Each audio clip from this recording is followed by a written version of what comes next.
Oh, whoa. Ah, damn. I have a um,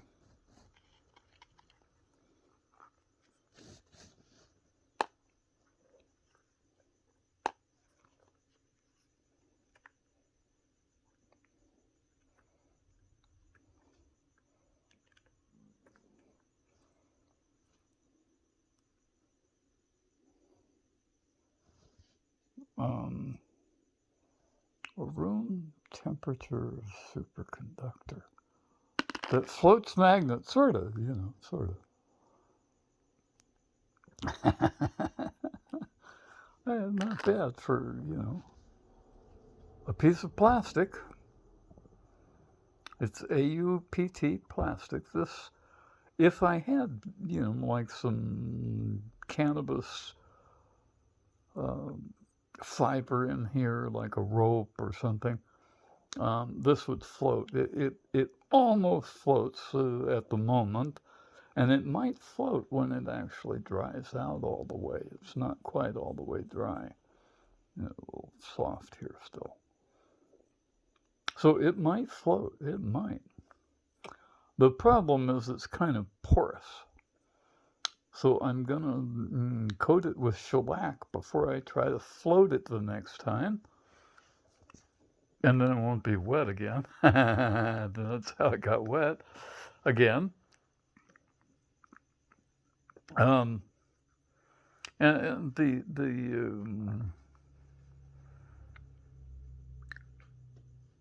I put lime in it, the kind of lime you line football fields with, pickling lime. Um, it is called slaked lime. They dry it out in a kiln, the limestone from shells, decomposition of shells. Um, Fairly common stuff. The White Cliffs of Dover are probably the most prominent in my memory of that type of formation. It's sedimentary. Now, you know what? This was completely random. I was digging this stuff out of a larger pot with a screwdriver and throwing it on a piece of paper to dry it. Because I tried to melt it with my plasma torch the other night, and it zapped my plasma, my fuses. Actually, it blew a fuse. So this came out of there as about as random as a raindrop can be. Um, and look at that face. I mean, that's a face. Got a smile and one missing eye and one good eye, or one missing eye and one good eye. I don't know which way it goes. And a goofy smile. And all of my rocks have this guy's face all the time. One eye and goofy smile. And I think there's some more on this, you know, kind of goofy faces, like cartoon monsters or something.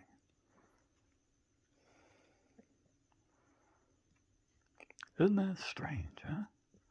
I think that's fairly strange. Really true. It took me a year to say, hey, this guy's not like leaving me alone. He keeps coming back. And it doesn't matter what I make or what I find, whether it's, something on the ground or there's some AUPT plastic that I pulled off of there. It's got silk in it or paper or something. I think it's silk.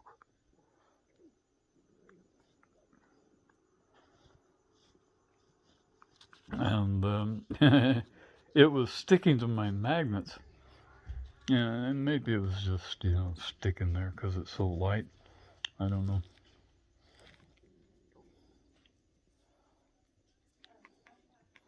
Anyway, there's some plastic in there. Um,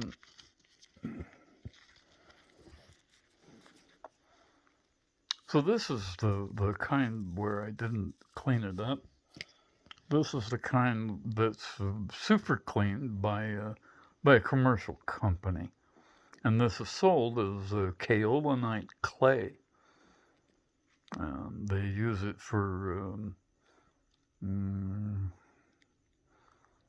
like they run a wool through it, and it pulls the lanolin out and stuff like that. It's used for a lot of things. Um, it's used for making plates. The word plate is interesting because it's mostly platinum.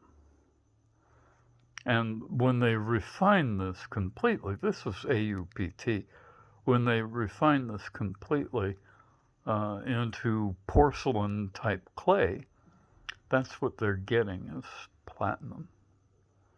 So those white plates, the nice fancy ones, not the cheap ones, maybe even the cheap ones. The cheap ones are probably more AUPT, but the really expensive kind, porcelain kind, are platinum plates. Platinum. Somebody besides me figured that out a long time ago, huh? A long time ago. So, how'd that happen? How come they knew and we didn't?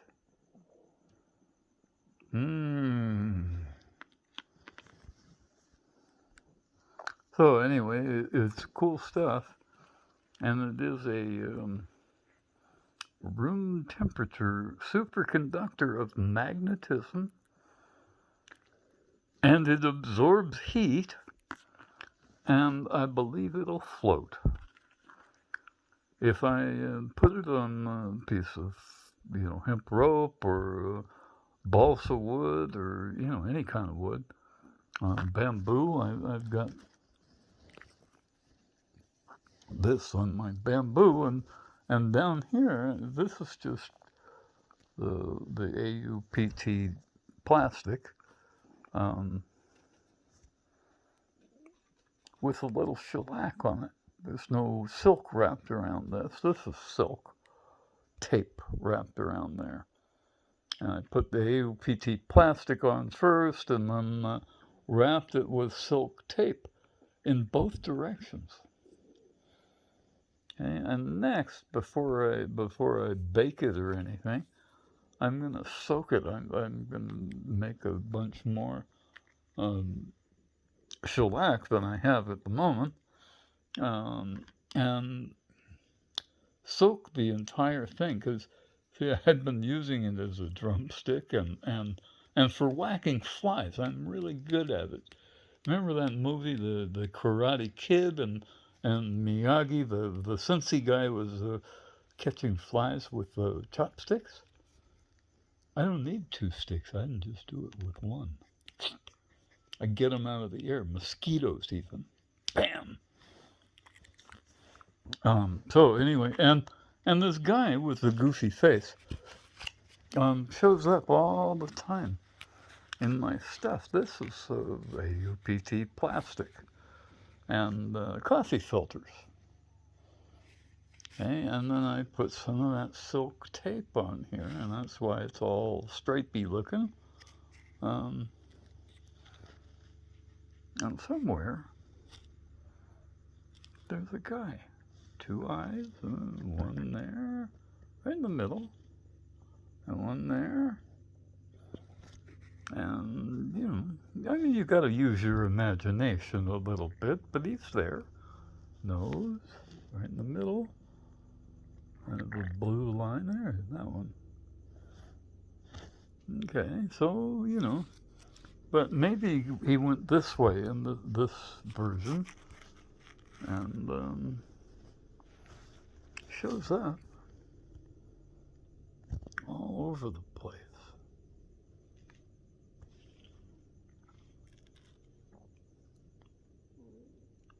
Hey.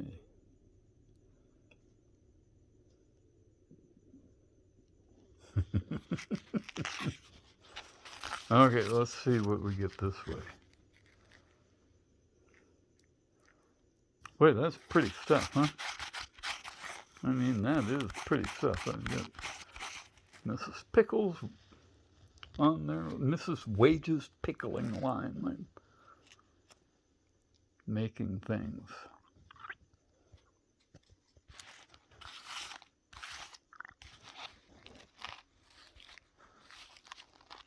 Pickles.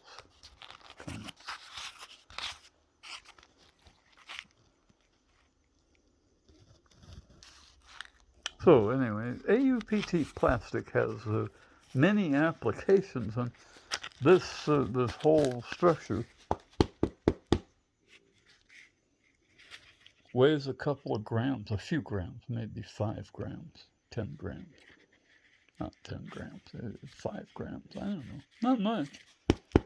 And it's structurally strong.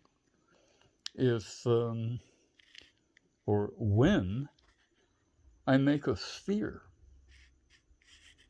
out of this stuff, and I'm going to. A sphere that flies. It will have almost no weight whatsoever, but a tremendous amount of structural strength because the silk, the paper, the AUPT glue with the AUPT double covalent bonds through the plastic bound together with silk.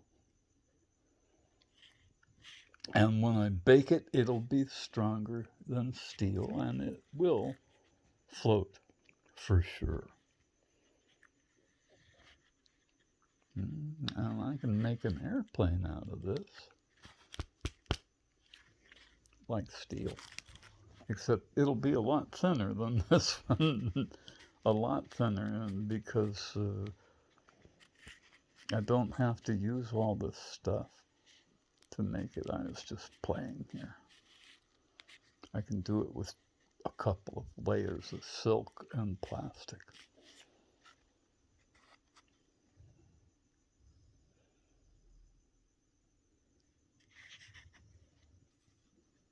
So this is the future, because with hemp fiber, there's no trees being destroyed, there's no petroleum oil in it, and it's made from completely, absolutely renewable resources.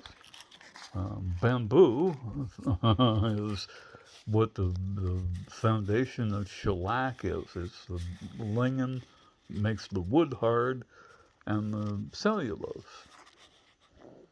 In alcohol and acetone, I make it with acetone, about half and half. And when I start making my own acetone, it won't have any benzene in it. But it comes with now from being made with denatured alcohol. And denatured is not like some process that makes it nicer. What they did was they added the damn benzene from petroleum oil to make it poison, the alcohol poison, so that you can't drink it. Because they didn't pay whiskey taxes on it. Now, I bought a gallon of it for $40. I buy, I think it's a half gallon. It might be a gallon, I don't know. I think it's a half gallon of Everclear, 195% alcohol, the strongest you can get. You can't make it any stronger because there's always some water involved. And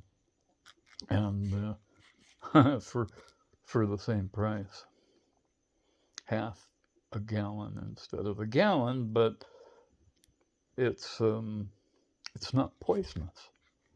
And so when I make acetone out of it, and that's pretty easy to do with a little still, a small still made out of glass instead of like copper or plastic. I mean, copper or steel or something like that. The glass stills that we use in a laboratory are perfect, and they makes it pretty easy. You just got to heat it up to the boiling point of alcohol, which is I think 71 degrees, 72 degrees Celsius, something like that. It's less than the boiling point of water. And the alcohol boils off, and all you do is like add some aspirin to it. And I take the salt out of the aspirin and just use the active ingredients, the alkaloids or acids.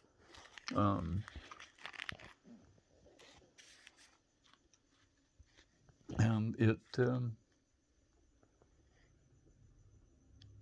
that's all you got to do. You cool it with an acetone bath. I put acetone and ice cubes in the cooling bath, and the cooling system has a little coil that goes through it, and it precipitates out the ether or acetone.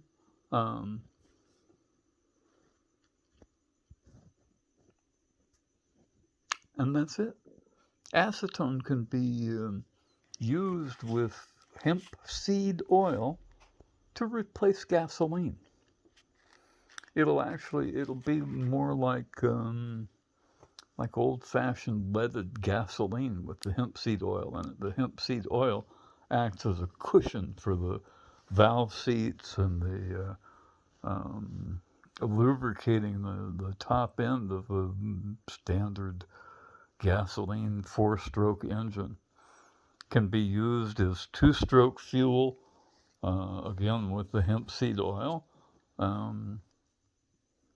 straight up, right, straight out of the still. And you know what? We make as much as we want. We'll never run out. Cannabis is like a big green oil well that'll never run dry. And the living plants that we have around us do not create unburned hydrocarbons like petroleum oil does. And this plastic here, when I'm done with it, I can grind it up and put it in my garden because I didn't use that goddamn benzene.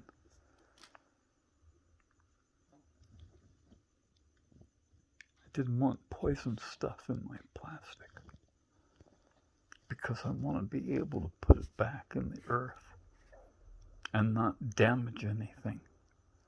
We can't keep screwing our home. You don't shit where you live. And we only have one small planet. We have to take care of it. And we don't have much time left, folks. We have to stop using petroleum oil.